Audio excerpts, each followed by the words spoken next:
আজকে স্কুল থেকে এসে দেখলাম যে আমার নামে একটা পার্সেল এসছে।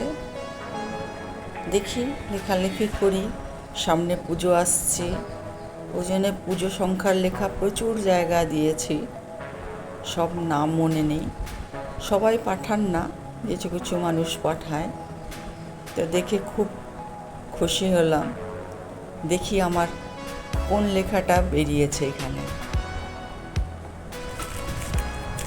প্রথমে খুলে নিই, এটা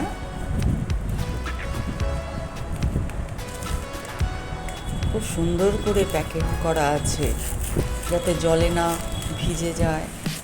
বাইরে থেকে যতটা সেলোটেপ দেখা যাচ্ছে, ভেতরে প্লাস্টিক দিয়েও মোড়া আছে,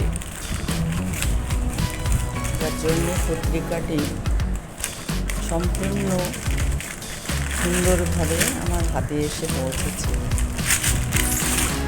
এটা খুব আনন্দের দিন আমার। দেখুন বইটা কি অপূর্ব সুন্দর, ওপরের এটা পরিচ্ছদ করা হয়েছে।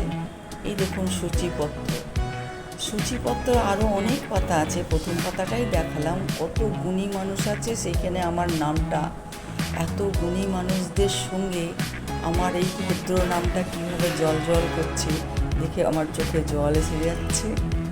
প্রচুর এর পরের পৃষ্ঠাতেও আছে, সব আমি দেখাইনি যেহেতু প্রথম পাতাতেই আমার নামটা ছিল, সেই জন্য। এরপরে আমার যে কবিতাটা বেরিয়েছে সেটা আপনাদের সামনে দেখাবো।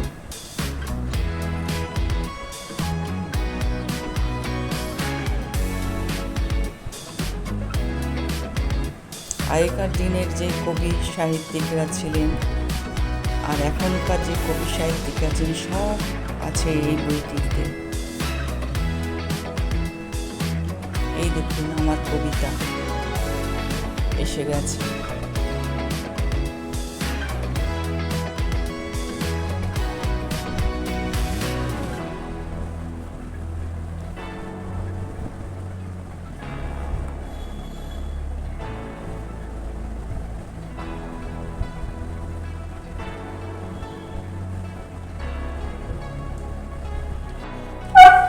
কবিতা ভরা যৌবনে, কলমে ও পাঠে আমি স্বপ্না ব্যানার্জি। অলৌকিকা মুখায়ব বুনতল বেনি, দোদুল্যমান অবস্থায় বসে মানি। মলয় বাতাস সুবাস বয়ে এনেছে, কুন্তল দুটি বেনি দুলছে। মাথা নিচু করে আঁকে বুকে কাটছে, মনের আলোড়ন সাড়া পাচ্ছে। ভরা যৌবনে পা দেওয়ার চেষ্টা, অপর পক্ষের দৃষ্টিপাতের প্রচেষ্টা।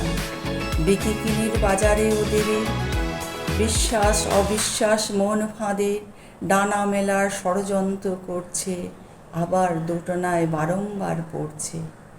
শিক্ষা সহজ নয় জীবনের খাতায়, পাতায় কিছু অক্ষর আগেই জানান পায়।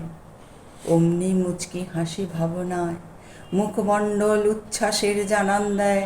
সীমারেখা জানতে কৌতূহল মেটাতে, মায়ের কাছে ঘেঁষা সব আশাতে। নিশ্চয় ফলাফল শুভ হবে, আগামীর প্রতীক্ষা ভালো পাবে। নমস্কার।